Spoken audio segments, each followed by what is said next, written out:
Gente, hoje nós vamos meditar na palavra do Senhor em Atos capítulo 3, dos versos 1 a 10, sobre o poder do nome de Jesus, o poder do nome de Jesus. Certo dia, Pedro e João estavam subindo ao templo, na hora da oração, às 3 horas da tarde. Um aleijado de nascença estava sendo levado para a porta do templo chamada Formosa. Ali era colocado todos os dias para pedir esmolas aos que entravam no templo. Ao ver que Pedro e João iam entrar no pátio do templo, pediu-lhes esmola. Pedro e João olharam para ele e então Pedro disse: olhe para nós. O homem olhou com atenção para eles, esperando receber alguma coisa. Pedro disse: não tenho prata nem ouro, mas o que tenho dou a você. Em nome de Jesus Cristo Nazareno, ande. Segurando-o pela mão direita, ajudou-o a levantar-se, e imediatamente os pés e os tornozelos do homem ficaram firmes. E de um salto pôs-se em pé e começou a andar. Depois entrou com eles no pátio do templo, andando e saltando e louvando a Deus. Quando todo o povo viu andar e louvar a Deus, reconheceu que ele era o mesmo homem que costumava mendigar sentado à porta do templo chamada Formosa. Todos ficaram perplexos e muito admirados com o que lhe tinha acontecido. Amém. O poder do nome de Jesus. Sempre quando nós oramos em nome de Jesus, porque o nome de Jesus carrega esse poder e essa autoridade que foi dada ao Senhor Jesus Cristo. Ele diz: toda a autoridade me foi dada no céu e na terra. E quando nós oramos em nome de Jesus, nós sabemos que neste nome há poder. Contudo, esse milagre que está acontecendo, coloca lá para mim o versículo 11 do capítulo 3.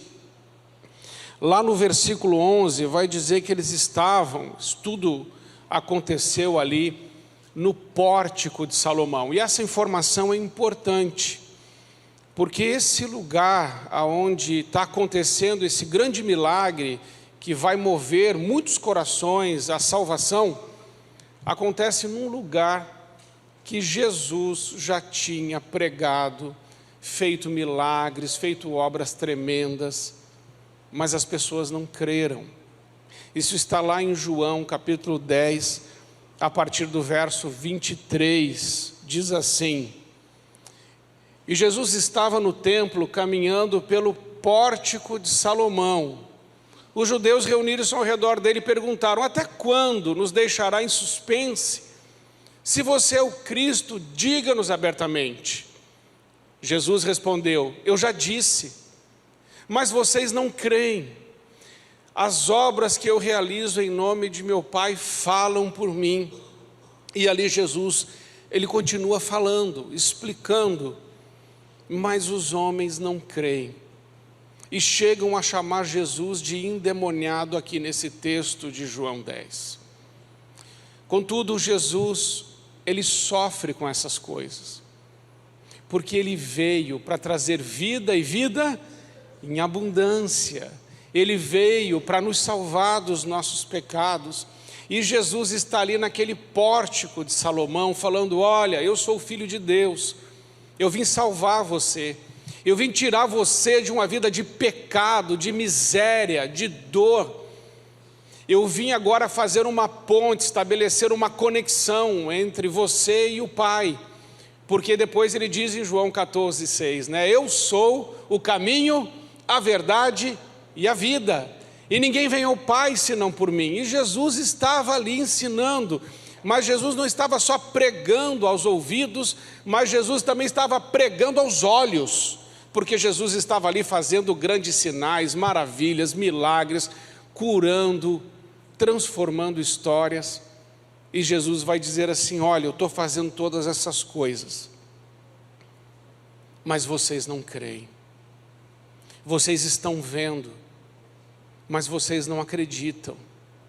Vocês têm evidências, mas vocês não se entregam, resistem. E aquele lugar é marcado por uma incredulidade muito grande. E Jesus precisa ali gastar bastante tempo, mas mesmo assim, eles não creram.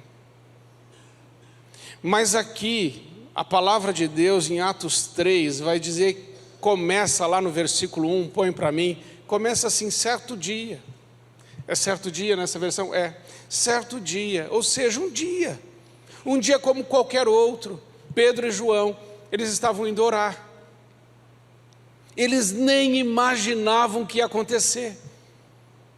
Pedro e João aqui nesse contexto, eles já estão cheios do Espírito Santo, o Espírito Santo já foi derramado.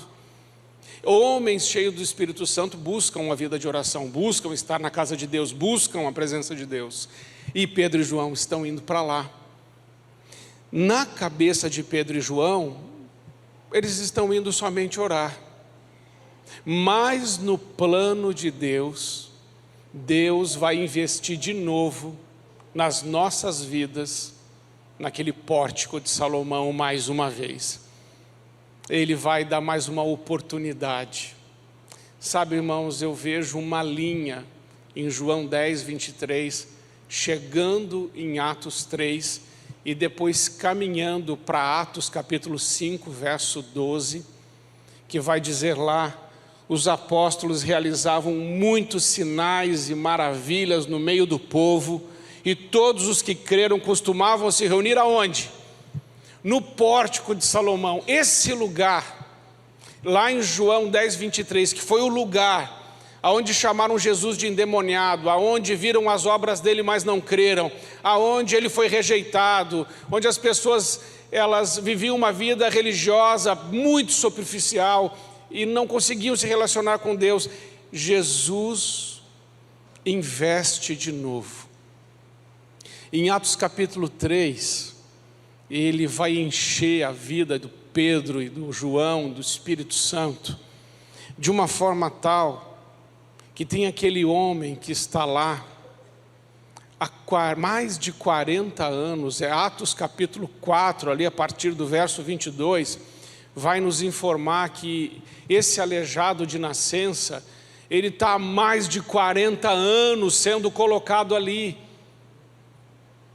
Ele simboliza aquela geração incrédula, ele simboliza pessoas que veem Cristo passar, mas não fazem nada, não clamam por Ele.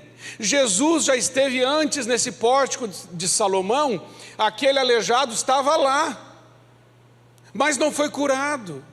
É tão verdade que o texto ali vai dizer que Pedro e João precisam dizer para aquele aleijado, olhe para nós, porque ele estava ali como um pedinte, e ele pedia as coisas, mas ele nem olhava mais, ele nem erguia a cabeça, ele olhava, ele não estava prestando atenção, ele só queria receber alguma esmola, ele não tinha mais nenhuma perspectiva talvez. E eu aprendo aqui uma lição importante. Jesus nos visita em áreas de incredulidade. E eu gostaria que você olhasse hoje para a sua vida.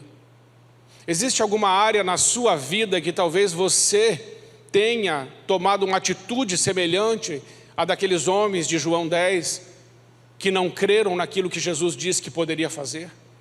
Existe alguma coisa acontecendo na sua vida que é tão complicada, tão difícil, que você já abandonou, já desistiu? Existe alguma área da sua vida que está paralisada, infrutífera? Alguma área da sua vida que não tem mais nada ali, como a vida daquele homem há 40 anos, sendo levado pela família e deixado no pórtico de Salomão, ali na Porta Formosa, ele ficava ali mendigando.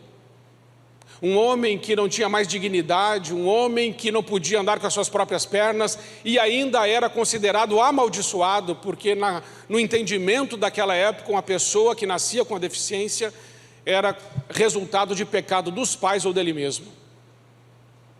Então aquele homem estava numa situação miserável, ele era uma maquete da miséria, era um homem sem autoestima, era um homem sem valor, era um homem que nunca pôde entrar no templo, porque aleijado não podia entrar no templo. Ele sempre ficou do lado de fora, ele nunca entrou.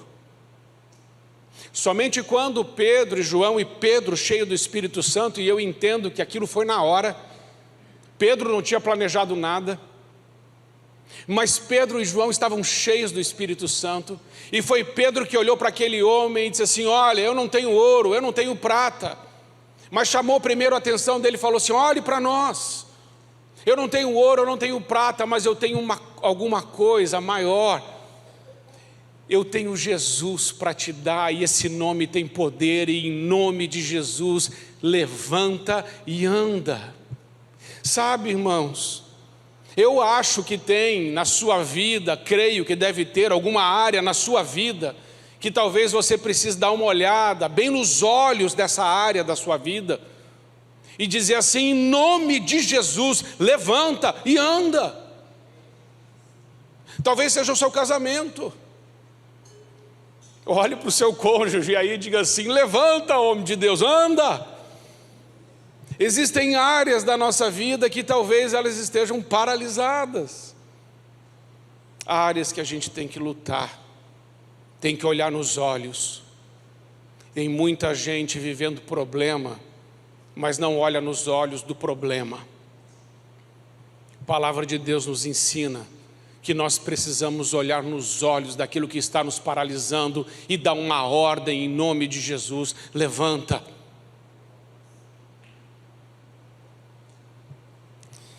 Mas o que vai acontecer aqui na sequência é que Pedro e João, cheios do Espírito Santo, eles realizam um milagre tremendo, maravilhoso. Aquele aleijado se coloca em pé. A palavra de Deus vai dizer que ele firma, é Lucas, né? Lucas, que é médico, ele vai dar esses detalhes dos tornozelos e tudo, e firma bem. E aquele homem começa a saltar, pular, e se apega a Pedro e João.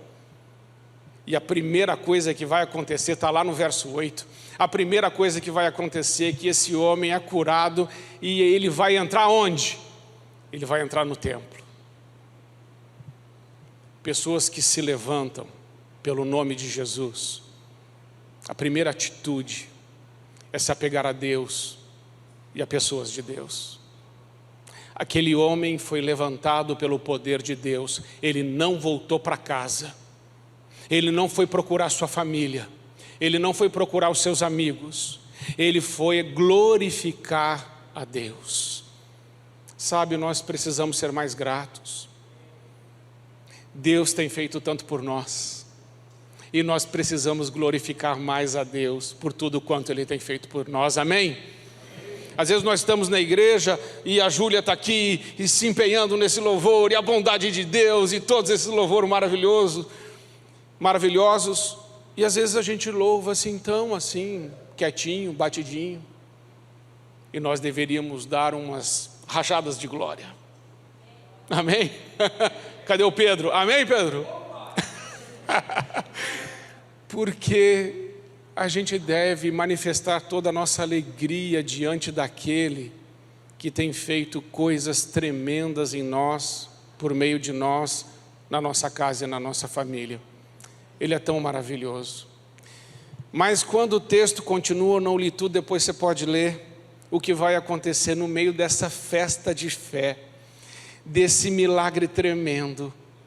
O que vai acontecer é que a liderança religiosa fica com inveja de Pedro e João, chamam o capitão da guarda e mandam colocar Pedro e João na cadeia. E sabe o que eu aprendo? Em meio às nossas festas de alegria, de fé, do que Deus tem feito na nossa vida, no meio daquele mover do Espírito Santo, no meio daquela graça de Deus sendo derramada, problemas podem acontecer. Você já começou a festejar alguma coisa, recebeu uma boa notícia, e aí você começou a se alegrar com essa boa notícia, a festejar aquele momento que Deus te deu, e você está lá todo feliz, e de repente chega uma péssima notícia. Como é que você reage? A palavra de Deus vai dizer que Pedro e João, mesmo sendo presos, eles ficam felizes, e eles são presos e eles ainda são açoitados. Presos e açoitados. Mas o texto vai dizer que eles se consideraram felizes de sofrer pelo nome de Jesus. Oh, irmãos, que coisa tremenda. Quando nós conseguimos glorificar a Deus, mesmo em meio às injustiças e aos problemas da vida. Um grande sinal de maturidade cristã é a gratidão. Pessoas que conseguem agradecer em meio à dor são pessoas maduras. Faça esse exercício. Comece a glorificar a Deus no meio da sua dor, da perseguição e do problema. Porque Pedro e João fizeram isso. E o que aconteceu é que eles foram libertos e continuaram a proclamar as grandezas de Deus. Quando você adora a Deus no meio da tua crise, Deus abre a porta das prisões na tua vida. Quando você adora a Deus em meio aos problemas, Deus pode produzir terremotos para libertar todas as pessoas que estão precisando de liberdade por causa da tua adoração. A tua arma mais poderosa é a adoração. Se as coisas não estão indo bem, adore, não reclame. Se estão te ofendendo, caluniando, magoando, ferindo você, não reclame, adore. Se você estava no meio de uma festa de fé e por causa da inveja, porque aqui foi isso, a inveja dos líderes religiosos é que colocou Pedro e João na cadeia, inveja. Mas eles não foram contaminados pela inveja daqueles homens, eles continuaram cheios do Espírito Santo de Deus. Sabe, irmãos, às vezes, coisas ruins acontecem na nossa vida, e a gente perde de estar cheio do Espírito Santo, porque foca na inveja de alguém, na calúnia de outro, na maledicência de outro, na maldade de outros, ao invés de olhar para a graça, o poder, a bondade, a misericórdia, a compaixão e o amor do nosso Deus. Para onde você tem olhado? Porque quem está olhando para Jesus consegue dizer em meio às adversidades: em nome de Jesus, levanta e anda. Amém? Eu quero fazer esse desafio essa noite. Um desafio de hoje nós nos movimentarmos como Pedro e João em direção à presença de Deus e falar com o Senhor sobre áreas que estão paralisadas. E aquele homem, ele estava assim tão para baixo, tão mal, aquele aleijado de nascença, porque ele era tido como um homem pecador, tinha muitas acusações na mente dele. Ele realmente acreditava que ele tinha feito alguma coisa errada, os pais dele tinham feito alguma coisa errada, e por isso ele estava naquela condição. Mas não era nada disso, não era nada disso. Talvez você acredite em mentiras a seu respeito, que você está vivendo o que está vivendo por causa disso ou por causa daquilo.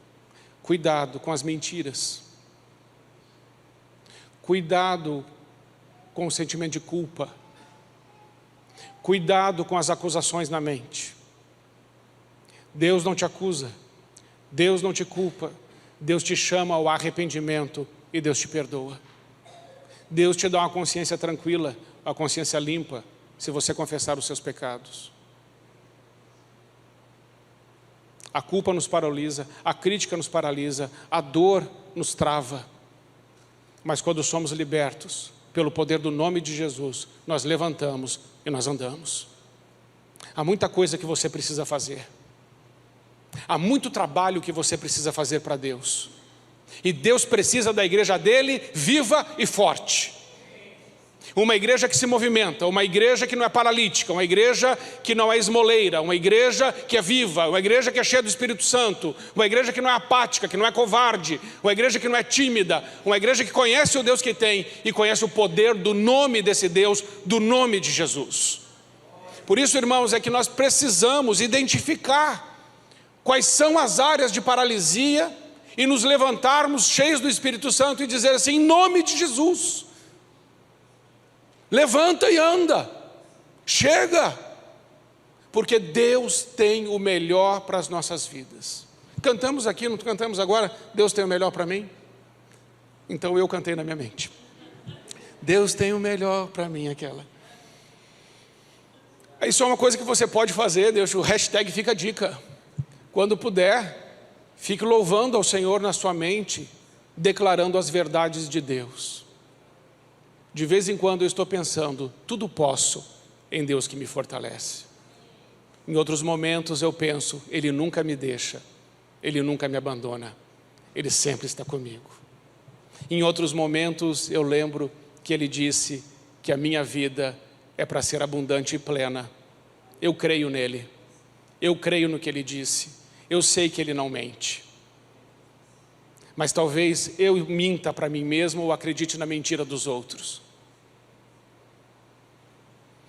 Talvez existam pessoas na sua casa que não se converteram, estão paralisadas e nunca entraram no templo como esse homem. Ficou para fora do templo 40 anos, mais de 40 anos. Mas finalmente alguém disse para ele, em nome de Jesus, levanta e anda. E aquele homem pôde entrar no templo depois de 40 anos. Será que tem alguém na sua casa e na sua família que está paralisado espiritualmente? Qual é a sua paralisia? Como estão os seus relacionamentos? Como está o seu trabalho? Como estão as suas finanças? Como está o seu relacionamento com Deus? Está andando bem? Porque Deus chamou você para viver uma vida maiúscula, superlativa, cheia da graça e da misericórdia, do amor e da bondade dEle. Deus não te chamou para viver uma vidinha. Deus não te chamou para você ficar esmolando coisas para Ele. Ele é seu pai. Ele é pai. Ele não pede esmola para pai. É diferente. Em nome de Jesus, a nossa mentalidade precisa melhorar. Porque está escrito que nós precisamos ser transformados pela renovação da nossa mente. Amém, irmãos? Que pena que eu não tenho mais tempo hoje, mas eu estou animado com essa história do poder do nome de Jesus. Eu estou animado. Eu lembro, irmãos, eu lembro. A primeira pessoa endemoniada que eu atendi sozinho no gabinete, porque eu sempre atendia junto com o pastor Sebastião, ele que me ensinou. Aquela pessoa estava endemoniada até o talo. A gente falava muito endemoniada. Ela estava muito endemoniada. E aquele demônio olhou para mim, começou a rir de mim. E eu logo pensei assim, puxa, deve ter alguma coisa de errado comigo. E o Espírito Santo logo falou comigo. Com certeza tem mesmo. Mas eu te perdoei. Eu te abençoo. Não é na tua força. Não são com os teus títulos que você adquiriu. Não é com as posses que você tem. E não é com o intelecto que você possui que esses demônios sairão. Você precisa confiar no meu nome. E no meu nome, a menção do meu nome faz todo o joelho se dobrar. E toda a língua confessar. Naquela hora eu falei, sim, Senhor. E falei para aqueles demônios, em nome de Jesus, deixem esta mulher. E ela foi liberta. Sabe, irmãos, nós precisamos experimentar mais a verdade do Evangelho. Ela não pode ser só uma verdade que a gente lê aqui e vai embora. Ela precisa ser praticada. E nós vamos ver, você vai ver quão poderoso é esse nome, o nome de Jesus. Quantas vezes, no dia mau, coisas ruins estavam acontecendo, mas eu me levantei em algum momento e falei: chega, em nome de Jesus, isso precisa mudar. Nós precisamos nos posicionar, e não podemos ter medo, porque o medo nos paralisa. Por isso que a gente fez a série, que precisamos vencer o medo.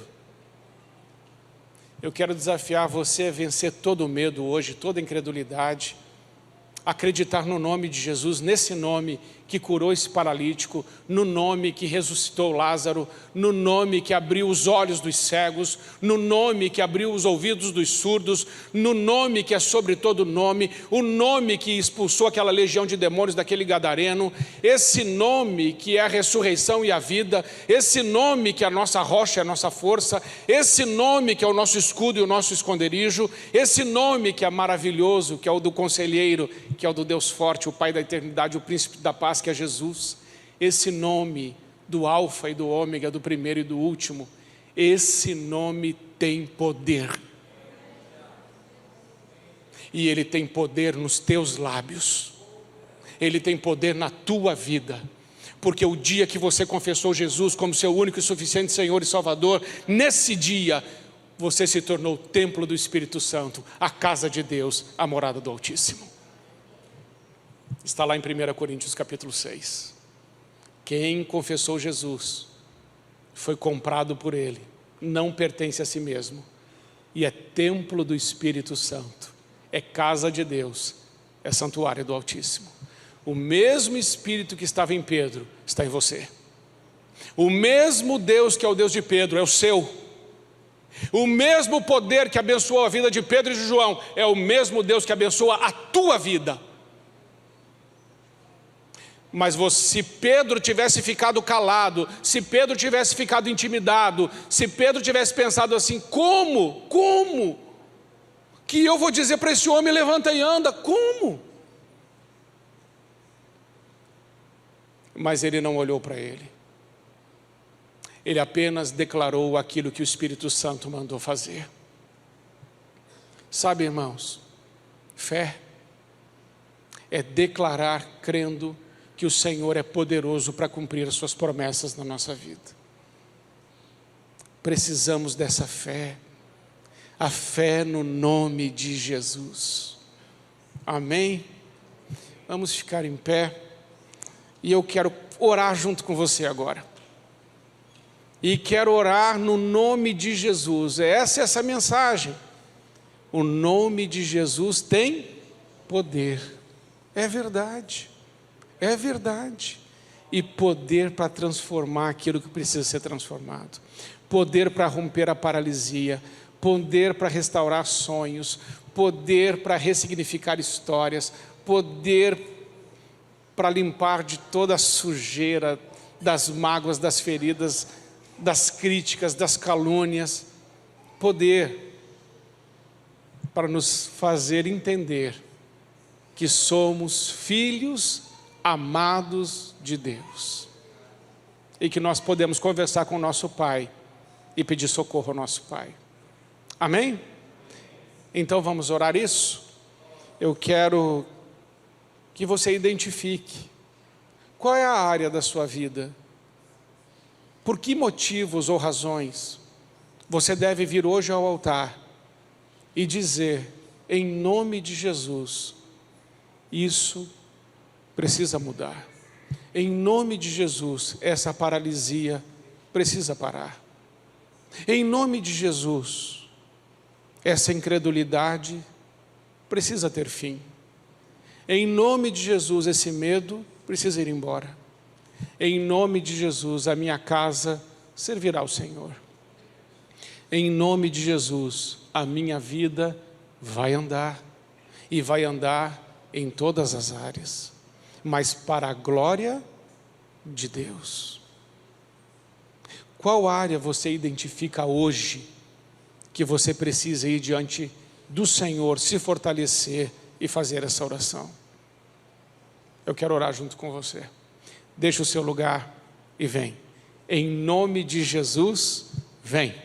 e vamos orar juntos essa oração, dizendo e declarando diante do Senhor aquilo que precisa ser transformado pelo poder do nome de Jesus, pelo poder do sangue de Jesus, pelo poder da aliança que nós temos com o Senhor. E nós precisamos tomar hoje uma atitude, e é essa atitude de oração que nós vamos tomar juntos. Eu vou pedir que vocês cheguem bem à frente, tá? Para todo mundo ficar aqui pertinho do altar e a gente declarar isso juntos. Nós vamos orar isso juntos. Eu creio, irmãos, tenho fé no nome de Jesus, e eu sei que o Senhor ouve as nossas orações e é poderoso para transformar tudo. Então eu vou deixar vocês virem. Quem está aqui nesse corredor, ó, vem um pouquinho mais para cá, vem um pouquinho mais para cá. Chega mais para cá, para que ninguém ficar no corredor, isso. E aí todo mundo pode vir. Pronto. Eu quero orar junto com você. Eu estou vendo aqui de cima casais que eu vou fazer o casamento ainda. Estou tão feliz por isso, tão feliz. Mas agora nós vamos orar isso. Coloca a mão no seu coração e diga: Senhor Jesus, eu quero primeiro pedir perdão por todas as vezes que eu não acreditei que o teu nome tem poder para transformar a minha vida, a minha casa, a minha família, os meus relacionamentos. Tudo que comigo se relaciona pode ser transformado pelo poder do teu nome. Mas por muito tempo eu fiquei em silêncio. Mas hoje eu decido romper o silêncio que me aprisiona e declarar, em nome de Jesus, que eu vou ter a vida abundante que o Senhor me prometeu, em todas as áreas, porque o Senhor disse que veio para fazer isso. O Senhor não mente. Eu creio na tua palavra, e eu creio que no teu nome, Senhor, no teu nome há poder. Pai querido, ouve agora a minha oração, em nome de Jesus, amém. Então agora você vai orar.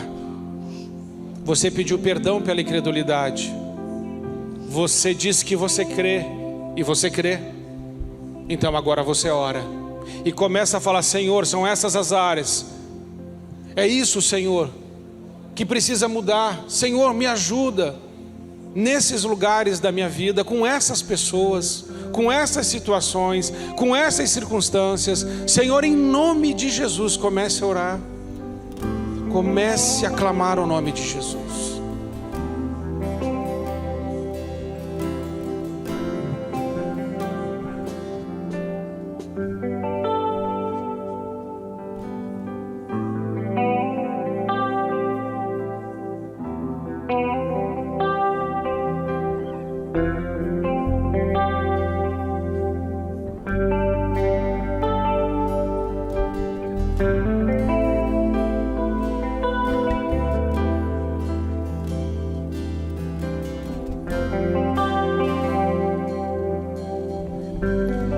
Enquanto você está orando, nós vamos louvar também, e nós vamos declarar que poderoso é o nome de Jesus com esse louvor. E enquanto estiver louvando, transforme também esse louvor na sua oração. E enquanto você ora, ao mesmo tempo você declara: e em nome de Jesus, eu creio que veremos a resposta do céu chegando em nossas vidas. Jesus.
Coloca para mim Atos capítulo 5, verso 12.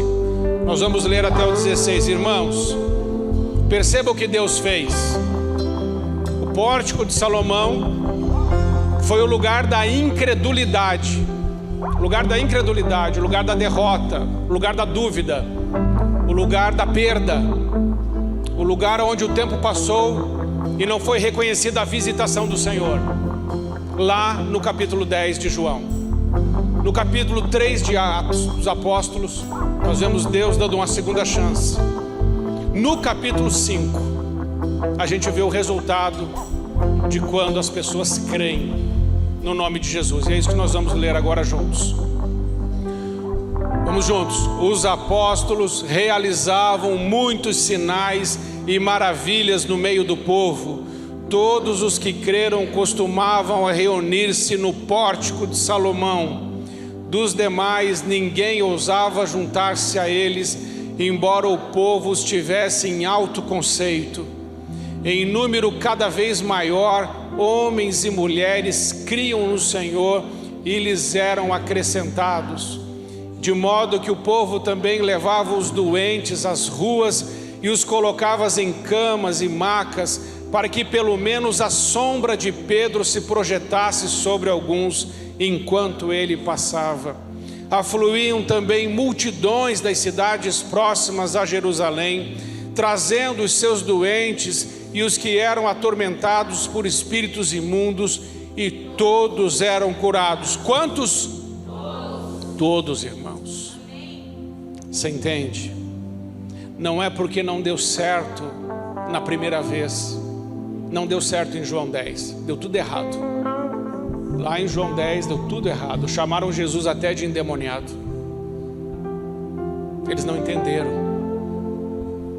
E sabe o que é o lindo disso? É que quando a gente não entende e vira as costas para Jesus, Ele volta. E Ele nos dá mais uma chance. Ele nos ama. Isso é tremendo. E depois Ele continua abençoando, como lemos aqui. O lugar da incredulidade se tornou lugar de grandes curas, grandes milagres, de salvação e de restauração. Eu preciso te dizer, o lugar da sua incredulidade, se você crer no nome de Jesus, pode se tornar o lugar mais lindo da sua vida, mais frutífero da sua vida, mais promissor da sua vida. Então não desista de crer, não desista de orar. E não é porque não deu certo uma ou duas vezes, continue. Sabe por quê, irmãos? Porque o dia que esse milagre foi realizado, estava na agenda de Deus. E quando esse milagre foi realizado, em Atos 3, 3.000 pessoas se converteram. Alguns milagres podem demorar um pouco mais para acontecer, mas quando eles acontecem, eles cumprem um propósito divino, celestial de Deus. Então, não para porque você não entendeu. Não para de profetizar, de orar e de declarar porque você não está vendo nada. Aquele homem não viu nada por 40 anos, nada. E ele nem pediu essa cura, isso é fato no texto. Ele nem pediu, ele nem fé teve. Nem isso ele teve. A fé estava com um homem de Deus chamado Pedro e também com João. Se você tiver fé, até pessoas que não têm fé poderão ser abençoadas pela sua vida. Nós sempre ouvimos na Bíblia: a tua fé te curou. Pois é, mas nesse caso não foi a fé dele que curou, foi a fé de Pedro, foi a fé de João. Que possamos ter fé que transborde da nossa vida e alcance e encharque a vida de pessoas que talvez não tenham condições de fazer uma oração, condições de pedir nada, porque estão tão derrotadas, tão paralisadas, que elas não têm condições, mas se elas não têm, nós temos. E que a nossa fé não seja só para nós, que a nossa fé seja também para abençoar a vida de outras pessoas. Amém? Que seja assim então na sua vida. Continua orando, continua crendo, porque o nome de Jesus é poderoso. Amém?